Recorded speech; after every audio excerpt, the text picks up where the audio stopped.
जय जय रघुवीर समर्थ. बघा, समर्थ म्हणतात की मनाला शांती मिळेल असे कर्म करत राहा. समर्थ म्हणतात की आपल्या मनाला सुख, शांती आणि समाधान मिळेल अशी कर्म आपण करत राहिले पाहिजे, तसं समर्थ आपल्याला ते सांगतात.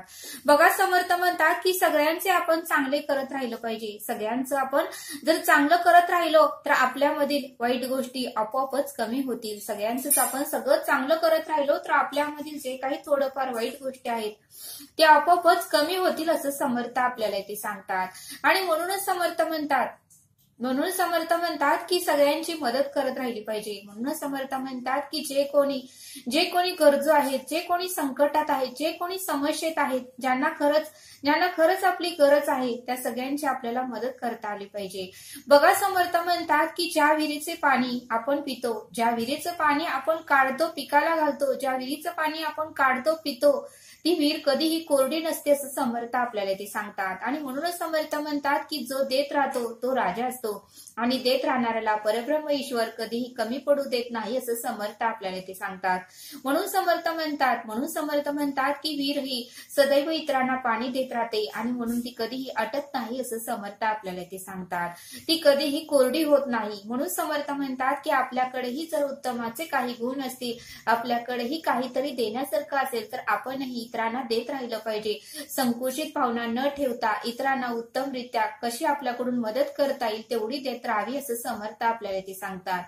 समर्थ म्हणतात की आर्थिक परिस्थिती सगळ्यांची उत्तमाची नसते. आर्थिक परिस्थितीनेच मदत करावी अशी नाही. आपण कुठल्याही कृतीतून आपल्याकडे जे काही आहे त्यातून सुद्धा आपण इतरांना मदत करू शकतो असं समर्थ आपल्याला ते सांगतात. बघा, भुकेलेला अन्न आपण देऊ शकतो, तहानलेला पाणी देऊ शकतो, जो काही खचलेला आहे त्याला 4 शब्द सांगून त्याला स्थितीत आणू शकतो. बऱ्याच गोष्टी आपल्याकडे आहेत, पण आपण मात्र कामाच्या व्यापात, आपण मात्र आपल्या संसाराच्या काळजीमध्ये आणि आपण मात्र आपल्या आयुष्यामध्ये येणाऱ्या समस्यामुळे या सर्व गोष्टीकडे दुर्लक्ष करतो. आणि म्हणूनच समर्थ म्हणतात की तूच आहे तुझ्या जीवनाचा शिल्पकार, पण आपण मात्र आपल्याकडे दुर्लक्ष करतो असं समर्थ आपल्याला ते सांगतात.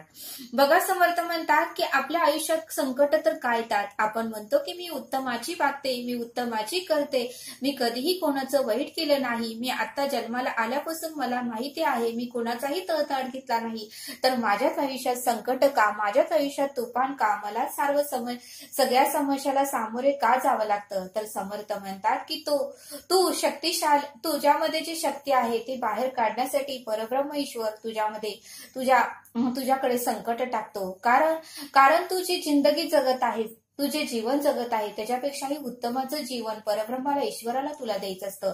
तुझ्यामधली शक्ती, तुझ्यामधली ऊर्जा, तुझ्यामधलं सामर्थ्य तू ओळखत नाही, त्यासाठी परब्रह्म तुला संकट देतो, कारण संकटच माणसाला पुढे नेतं असं समर्थ आपल्याला ते सांगतात. आणि म्हणूनच परब्रह्म आपल्याला संकट देतो असं समर्थ आपल्याला ते सांगतात. बघा, समर्थ म्हणतात की सुंदरता वयानुसार कमी होत जाते. सुंदरता ही जास्तीत जास्त वयाच्या 45 वयापर्यंत राहते. 45 वय निघून गेलं की हळूहळू सुंदरतेचं महत्व कमी होत राहतं. म्हणून समर्थ म्हणतात की सुंदरतेचा अहंकार कधीही करू नका. चांगले विचार, चांगले कर्म, चांगलं वागणं आपल्यासोबत शेवटपर्यंत येणार आहे. चांगले विचार, चांगले कर्म, चांगलं वागणं आपल्यासोबत शेवटपर्यंत येणार आहे. त्यामुळे नेहमी चांगलं करण्याचा प्रयत्न करा, नेहमी चांगला विचार करा आणि नेहमी चांगलं वागण्याचा प्रयत्न करा असं समर्थ आपल्याला ते सांगतात. बघा, समर्थ म्हणतात की वर्तमान परिस्थितीमध्ये जी काही आपली कर्तव्य आहेत ती आपण पूर्ण केली पाहिजे. जे आपले काही धर्म आहे तोही आपण पूर्ण करता आलं पाहिजे. कारण सृष्टीचा नियमच आहे, प्रत्येकाला त्याची जबाबदारी आणि कर्तव्य हे पूर्ण करता आलं पाहिजे असं समर्थ आपल्याला ते सांगतात. बघा, समर्थ म्हणतात की इस्टेटीने, प्रॉपर्टीने माणसाची ओळख नसते, तर चांगल्या कर्मानेच माणसाची ओळख होते असं समर्थ आपल्याला ते सांगतात. म्हणून समर्थ म्हणतात की आपले कर्म हे उत्तमाचे असले पाहिजे, की जेणेकरून आपण गेल्यानंतर 4 लोकांनी आपल्याला ओळखलं पाहिजे असं समर्थांनी आपल्याला ते सांगितलं. शेजारचे जाऊ द्या, पण आपल्या घरातल्यांनी तरी 4 दिवस तरी आपण गेल्यानंतर नाव काढावं, असं आपलं बोलणं असावं, असं आपलं कर्म असावं, असं आपलं वागणं असावं, असं आपली कृती असावी असं समर्थ आपल्याला ते सांगतात.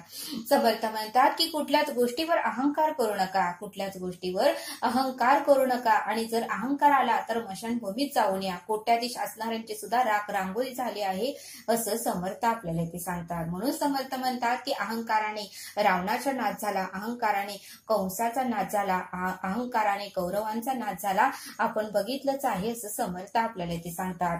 म्हणून समर्थ म्हणतात की अहंकार कुठल्याच गोष्टीचा बाळगू नका. समर्थ म्हणतात की किती लोक तर या धर्तीवर जन्माला आले, कितीतरी लोक मातीतूनच आले आणि मातीतच जाणार आहेत. त्यामुळे अहंकार कुठल्या गोष्टीचा असं समर्थ आपल्याला ती सांगतात.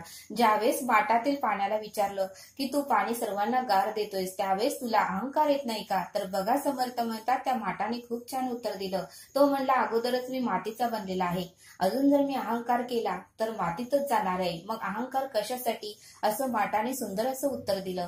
आपल्यासारखंच आहे, आपणही पृथ्वी आप तेज वायू आकाश या पंचमहाभूतातूनच आपला जन्म झालेला आहे, म्हणजे मातीतूनच आपला जन्म झाला आहे आणि आपण मातीतच जाणार आहे. मग अहंकार कुठल्या गोष्टीचा आपण करतोय असं समर्थ आपल्याला ते सांगतात. समर्थ म्हणतात की परमेश्वराने सर्वांना हिऱ्याच बनवलं आहे, परमेश्वराने कधीही भेदभाव केला नाही. सृष्टीतील प्रत्येक गोष्टी ज्या निर्माण केल्या त्या कोणत्याही गोष्टीबद्दल परमेश्वराने भेदभाव केला नाही. परमेश्वराने सर्वांना हिराच बनवला आहे. पण परब्रह्म ईश्वर म्हणतो की जो प्रयत्न करतो, जो कष्ट करतो तो चमकणार आहे. बघा समर्थ म्हणतात की जो प्रयत्न करत नाही, जो कष्ट करत नाही तो कधीही चमकणार नाही असं समर्थ आपल्याला ते सांगतात.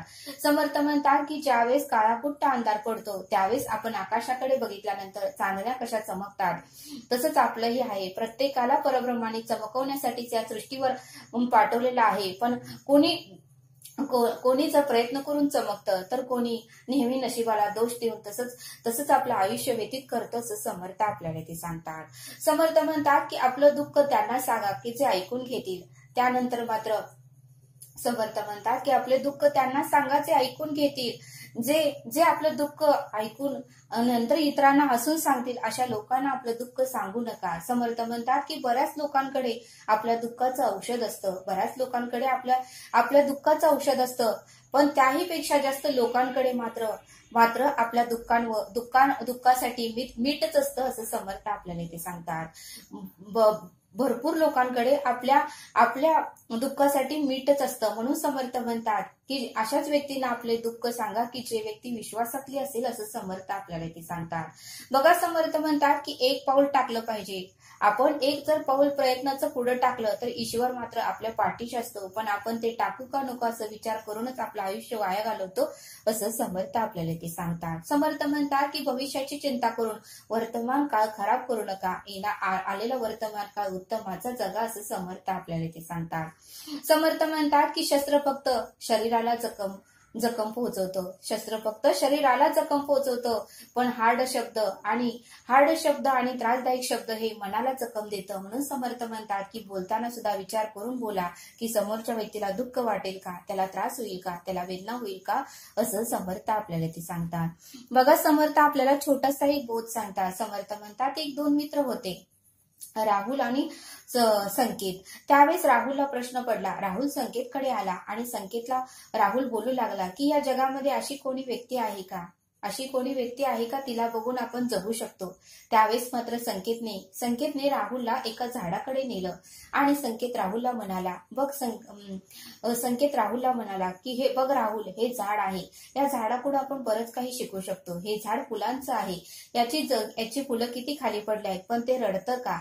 ते उलट अजून आत्मविश्वासाने उभं राहतं. त्याला त्याच्या परब्रह्मावर ईश्वरावर विश्वास आहे. तो परत नवीन फुलं निर्माण करण्याचा प्रयत्न करतो. त्याची पूर्णपणे पानं खाली पडलेली आहे तरी तो काळजी करत नाही, रडत नाही, तरी तो ईश्वराला परब्रह्माला निवेदन ठेवून परत नवीन पालवी फुटवण्याचा तो प्रयत्न करतो. हेच वनस्पती, हे झाडाकडून आपण बरंच काही शिकू शकतो. आपल्याही आयुष्यामध्ये अनेक संकट येतात, अनेक तुफान येतात, अनेक आणि पुढे काही ना काहीतरी समस्या वाढवून ठेवलेल्या असतात. म्हणून आयुष्य जगायचं कधीही आपण थांबवायचं नाही. या झाडाकडून आपण शिकत राहायचं. जे गेलं ते गेलं. जे काही नवीन आपल्याला आता काय करता येईल, पुढे कसं जाता येईल, आता कुठला ह्या समस्येवर उपाय काय आहे याचा विचार करून आपण जीवन जगलं पाहिजे. कारण कारण आज ना उद्या तर आपला मृत्यू येणारच आहे. जर आपला मृत्यू यायच्या आधी जर आपण आत्महत्या करायचा प्रयत्न केला तर परत आपल्याला 83,999 येऊन फिरून परत मनुष्य जन्म होतो. मग आता आपल्याला लाख मुलाचा देह परब्रह्माने दिलेला आहे. मग थोड्या समस्येसाठी आपण आपलं आयुष्य का वाया घालवायचं. आपण त्या समस्येवर उपाय शोधूया. जसे ह्या झाडाने एवढी फुलं पडली, एवढं पानं पडली, तरी तो रडला नाही, काळजीत पडला नाही. त्याने आत्मविश्वासाने पुन्हा फुलं निर्माण करण्याचा प्रयत्न केला. परब्रह्माला ईश्वराला निवेदन ठेवलं, पुन्हा पालवी फुटण्याचा प्रयत्न केला आणि बघ तो पुन्हा बहरलेला आपल्याला दिसत आहे. त्यावेळेस मात्र राहुलला संकेतच्या बोलण्याचा खूप आनंद वाटला आणि संकेतला त्याने धन्यवाद मानले. बघा म्हणले समर्थ, या बोधातून आपल्याला ही शिकायला मिळतं की आपल्या आयुष्यातही अनेक संकट समस्या येतात. त्यावेळेस मात्र संकट समस्यांना घाबरू नका. त्या झाडाकडून आपण शिकलं पाहिजे. एवढी फुलं खाली पडली आहेत तरी ते झाड घाबरलं नाही. पुन्हा नवीन फुलं निर्माण करण्याचा ते प्रयत्न करत आहे. पुन्हा नवीन पालवी फुटवण्याचा ते प्रयत्न करत आहे. तसंही आपल्या आयुष्यामध्ये अनेक संकट येतात.